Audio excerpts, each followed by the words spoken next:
ఇలాంటి వీడియోలు మనం చాలానే చూస్తూ ఉన్నామండి. ఈ పహల్గామ్ ఉగ్రదాడి ఘటన అనంతరం బయటకు వస్తూ ఉన్నాయి. వీళ్ళు కామన్‌గా చెప్పేది ఏంటంటే, మేము అమాయకులం, మేము పాకిస్తాన్ వాళ్ళం అయినప్పటికీను మేము అమాయకులం, మేము ఎప్పటినుంచో ఇక్కడ ఉంటున్నాం. ఎప్పటినుంచో అంటే 40 సంవత్సరాల నుంచి కూడా ఉన్నవాళ్ళు ఉన్నారు ఇందులో.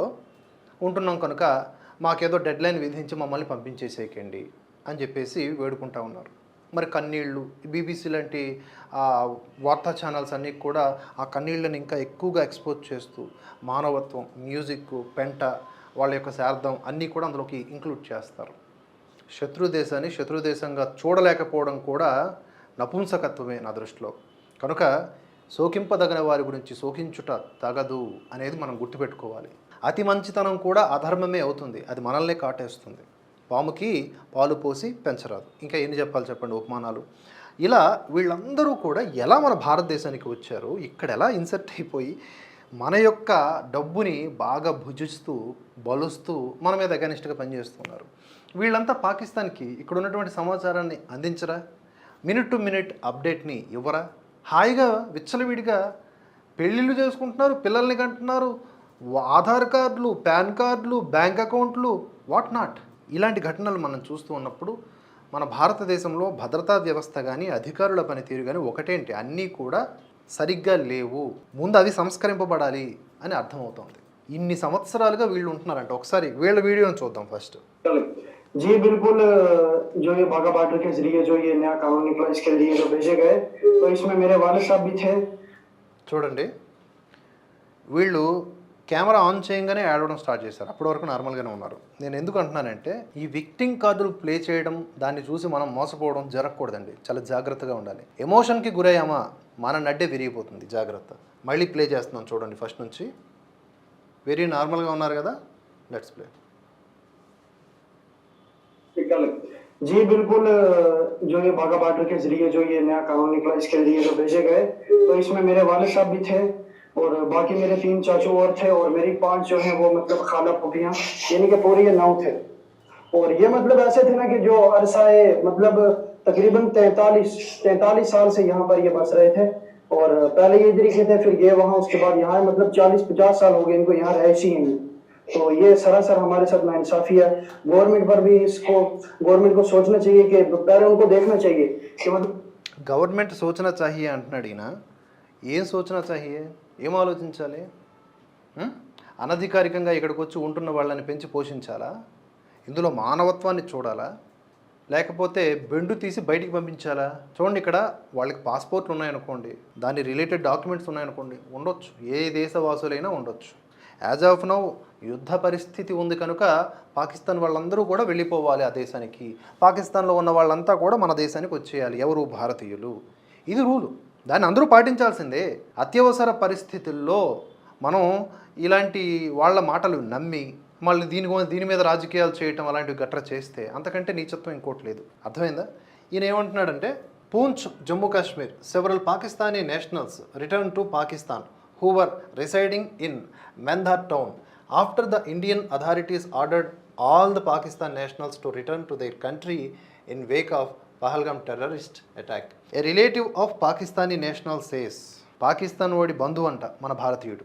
ఆయన ఏమంటున్నాడంటే, under this new order few of my relatives were also deported to Pakistan. ఈ కొత్త నిబంధన వల్ల, కొత్త ఆర్డర్ వల్ల తన బంధువులు పాకిస్తాన్ వెళ్ళిపోయారంట. They were staying here for the last 40 to 45 years. It is an injustice to us. We appeal to the government to serve justice to us and bring back our relatives who have been deported. పాకిస్తాన్కి పంపించేసినటువంటి ఆ బంధువుల్ని దయచేసి తీసుకురండి. ఆ బంధువులు ఎవరు? పాకిస్తాన్ వాళ్ళు. ఎప్పటి నుంచి ఉంటున్నారు? 40 నుంచి 45 సంవత్సరాల నుంచి ఉంటున్నారంట. మీకు ఎమోషనల్ అటాచ్మెంట్స్ ఉండొచ్చు గాక, కానీ భారతదేశంలో ఏం చేద్దాం అనుకుంటున్నారు? ఇలా మనం చూసుకుంటే ఎన్ని లక్షల మంది అటు ఇటు మిక్స్ అయిపోయి పాకిస్తాన్ సానుకూల సానుభూతి పరులందరూ కూడా మన భారతదేశంలో ఉంటున్నారు. చూడండి, వీళ్ళంతా చేసేది ఏంటి అంటే, మనం ఇప్పుడు ఈ మధ్య కొన్ని వీడియోలు చూస్తున్నాం కదా, పాకిస్తాన్ మీద నిరసనలతో పాకిస్తాన్ జెండాని రోడ్ల మీద అతికిస్తే వాటిని దాటుతూ, వాటిని పక్క నుంచి వెళ్ళిపోతూ ఇక్కడ ఉన్నటువంటి కొంతమంది వ్యవహరిస్తూ ఉన్నారు. అది ఎంతవరకు సమంజసం? పాకిస్తాన్ మీద నీకెందుకు అంత ప్రేమ? కశ్మీర్లో చాలామంది వేర్పాటువాదానికి గురైపోయి ఇప్పటికీ పాకిస్తాన్ ప్రేమ కనబరుస్తూ ఉంటారు. దాన్ని రిపేర్ చేయాల్సినటువంటి బాధ్యత ఉంది. దాన్ని ఎక్కువగా హైలైట్ చేయాల్సినటువంటి అవసరం కూడా లేదు. కానీ మిగతా రాష్ట్రాల్లో, కశ్మీర్ కాకుండా మిగతా రాష్ట్రాల్లో ఉన్నటువంటి వాళ్ళు కొంతమంది ఎందుకు ఇలా పాకిస్తాన్ ప్రేమను చూపిస్తూ ఉన్నారు, పాకిస్తాన్ సానుకూల ధోరణి ఎందుకు కనబరుస్తూ ఉన్నారు, వీళ్ళందరూ కూడా అనుమానితులైన నా దృష్టిలో. శత్రువుని ప్రేమించేవాడు మనకు శత్రువు అవుతాడు కదా. అలా మనం ఎన్ని చూసుకున్నా కూడా new face of terrorism, over 5 lakh Pakistani women living here without Indian citizenship. భారతదేశ పౌరసత్వం లేకుండా 5 లక్షల మంది పాకిస్తానీ ఉమెన్ ఇక్కడ ఉంటున్నారంట. వీళ్ళంతా ఇక్కడ రావడం, ఇక్కడ ఉన్న వాళ్ళని పెళ్లి చేసుకోవడం, పిల్లల్ని కండం, ఇదే పని. పాకిస్తానీ ఉమెన్ అయినా పాకిస్తానీ మ్యాన్ అయినా మనకేంటి సంబంధం? ఈ పెళ్ళిళ్ళ రూపంలో వచ్చేసి ఇక్కడికి చొరవడిపోయి వీళ్ళందరూ కూడా ఉగ్రవాదులకు సానుకూలంగా ఉంటారు కదా ఆటోమేటికల్లీ. ఎందుకంటే ఈ పెహల్గామ్ టెర్రరిస్ట్ అటాక్లో పాల్పడినటువంటి ఆ ఉగ్రమూకల్ని స్వాతంత్ర్య సమర యోధులుగా పోల్చారు పాకిస్తాన్ ఆర్మీకి సంబంధించినటువంటి అధికారులు. వాళ్ళు సమరయోధులంట. అలాంటి ఉగ్రవాదుల్ని ప్రేరేపించేటటువంటి పిచ్చి పాకిస్తాన్ పాపపు దేశానికి సంబంధించినటువంటి మనుషులు మన దేశంలో ఎందుకు ఉంటారు? మత ప్రాతిపదికన కదా ఈ దేశం విడిపోయింది. మళ్ళీ మన మీద పడి ఆడవడం ఏంటి? మాకు ఒక దేశం కావాలి అని చెప్పేసి ఒక మొక్క తీసుకున్నాక కూడా ఈ సన్నాయి నొక్కులు ఏంటి? చూడండి, ఇదంతా కూడా అఫీషియల్ కన్ఫర్మేషన్ న్యూస్. ఎన్ని ఎన్ని ఎన్ని న్యూస్లు ఉన్నాయో అసలు లెక్కలేదు. లాస్ట్ ₹1 lakh ఆన్ టికెట్స్ అంట. ఈ బార్డర్ దాటే క్రమంలో, పరుగులు ఉరుగులు తీసే క్రమంలో మేము ₹1,00,000 ఖర్చు పెట్టాల్సి వచ్చింది అని చెప్పేసి ఒక పాకిస్తానీ ఆవిడ బాధపడుతూ ఉంది. ఖర్చు పెట్టి మరి అక్కడ ప్రాణాలు పోయినాయి. ఆ ప్రాణాల కంటే నీకు ₹1,00,000 ఎక్కువ? నువ్వు పోవాల్సిందే. నీకు టైం ఇచ్చినాం, పోవాలి 48 గంటల్లో. ఆరోగ్య కారణాలు ఏమన్నా ఉంటే లేదా ట్రీట్మెంట్ల కోసం భారతదేశం వచ్చుంటే దాన్ని ఆధారంగా చూపిస్తే ఫారినర్స్ రీజనల్ ఆఫీస్ అని ఒకటి ఉంటుంది. ఇలాంటి వీసాలన్నీ కన్సిడరేషన్లోకి తీసుకొని పొడిగించాలా లేకపోతే రద్దు చేసుకోవాలని చూసేది ఎఫ్ఆర్ఆర్ ఉంది. దానికి విజ్ఞప్తి చేసుకోండి. కానీ ఇలా మేము తప్పు చేసాం, అయినా భారత్లో ఉంటాం, మమ్మల్ని పంపించకండి, మా పాకిస్తానీ బంధువుల్ని మా ఇంట్లోనే ఉండనివ్వండి అంటే వాళ్ళతో పాటు మిమ్మల్ని కూడా మెడపట్టి గెంటేయాలనిపిస్తూ ఉంది నాకైతే. చూడండి, ఇలాంటి న్యూస్లు ఎక్కువగా హైలైట్ చేస్తాయి మీడియా ఛానల్స్. ఇక్కడ ఉన్నటువంటి భారత వ్యతిరేక మీడియా ఛానల్స్. వాళ్ళు ఏడుస్తూ ఉంటే దాన్ని ఎమోషనలైజ్ చేయటం, దానికి ఒక బ్యాక్గ్రౌండ్ స్కోర్ అందించడం. మనకెందుకురా నాయన? శత్రువుల ఆర్తనాదాలు, శత్రువుల యొక్క ఏడుపులు మనకెందుకు? దాన్నెందుకు సింపతి కోణంలో చూపించటం? మనల్ని దారుణంగా మానవత్వం లేకుండా చంపుతూ ఉంటే in the name of religion మనం వాళ్ళ మీద ప్రేమ చూపించాలా? పాకిస్తాన్లో ఉన్నటువంటి సామాన్య పౌరులు ఏం తప్పు చేశారు? ఆర్మీ చేస్తుంది, పాలకులు చేస్తున్నారంటే మాకు ఈ సొల్లు కబుర్లు చెప్పకండి. అందరూ ఆ దేశంలో ఉన్నవాళ్ళు భారతదేశానికి వ్యతిరేకులే. మన భారతదేశంలో ఉన్న వాళ్ళందరూ పాకిస్తాన్కి వ్యతిరేకులే. అక్కడ భారత్కు అనుకూలవాదులు ఎవరైనా ఉన్నారనుకోండి పాకిస్తాన్లో, వాళ్ళు పాకిస్తాన్కి వ్యతిరేకులు. కనుక ఎవరి దేశం పట్ల వాళ్ళు ప్రేమను చూపించుకోవాలి తప్ప ఆ దేశం వాళ్ళు ఈ దేశంలోకి, ఈ దేశం వాళ్ళు ఆ దేశంలోకి వెళ్ళిపోయి ఇష్టారీతిగా ఉంటామంటే ఏ దేశం ఒప్పుకోదు. భారతదేశం ఇన్నాళ్ళు ఇవన్నీ కూడా ఎలాగా ఫిల్టర్ చేయకుండా ఉందో నాకు అర్థం కావట్లేదు. దరిమిల ఇక్కడ గుజరాత్లో మనకి పోలీసుల ఆపరేషన్లో కూడా ఎంతోమంది రోహింగ్యాలు బయటపడతా ఉన్నారు. వెస్ట్ బెంగాల్లో కనుక ఈ ఆపరేషన్ చేశాము అంటే ఒక సముద్ర ప్రవాహం అలా కదులుతున్నట్టు ఉంటుంది. అంతమంది ఉంటారు రోహింగ్యాలు. వీళ్ళని ఎలా మెడపట్టిగా అంటాలి? చాలా పెద్ద ప్రాసెస్ అది. అంతర్జాతీయ కోర్టుల్లోకి వెళ్ళిపోద్ది కేసు. ఎవడు ఊరుకోడు కదా. ఇంకా వాళ్ళ తరపున కాంగ్రెస్ పార్టీ ఒకటి ఉంది కదా, కోర్టుల్లో పిటిషన్ వేసి దయచేసి ఆ అమాయకులను ఆపండి, బోర్డర్ని దాటించేస్తున్న భారత్ని బదనాం చేయండి అని చెప్తారు వాళ్ళు.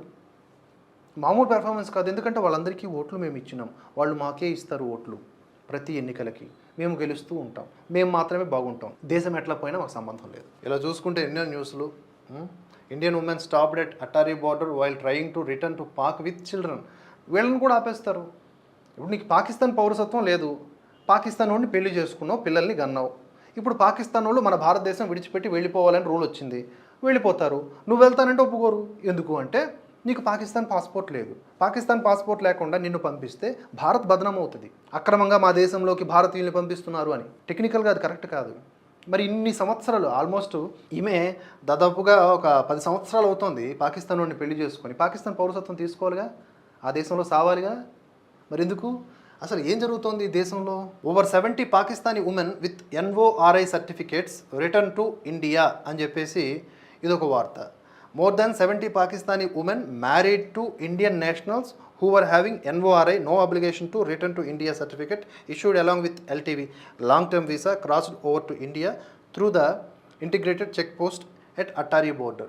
అలా చూసుకుంటూ పోతే ఎన్నో రకాల లొసుగుల ద్వారా లేకపోతే ఇలాంటి మభ్యపెట్టడాల ద్వారా అక్రమంగా పెళ్ళిళ్ళు చేసుకోవటం, మన భారత్లో ఉండటం ఇవన్నీ జరుగుతున్నాయండి. చాలా దారుణాతి దారుణమైన విషయం ఇది. ఎక్స్టర్నల్ ఎనిమీస్ టెర్రరిజము అవి అయితే, ఇంటర్నల్ ఎనిమీస్ ఇవన్నీ కూడా ఈ ఫ్యాక్టర్స్. వీటిని ప్రోత్సహించే పొలిటీషియన్స్ ఎవరైతే ఉన్నారో వాళ్ళని ముందు దేశద్రోహం చట్టం కింద లోపల వేస్తే శాశ్వతంగా ఈ దేశం బాగుపడుతుంది. ప్రజలు కూడా ఈ విషయంలో అప్రమత్తంగా అవేర్నెస్గా ఉండాలని కోరుకుంటున్నాను.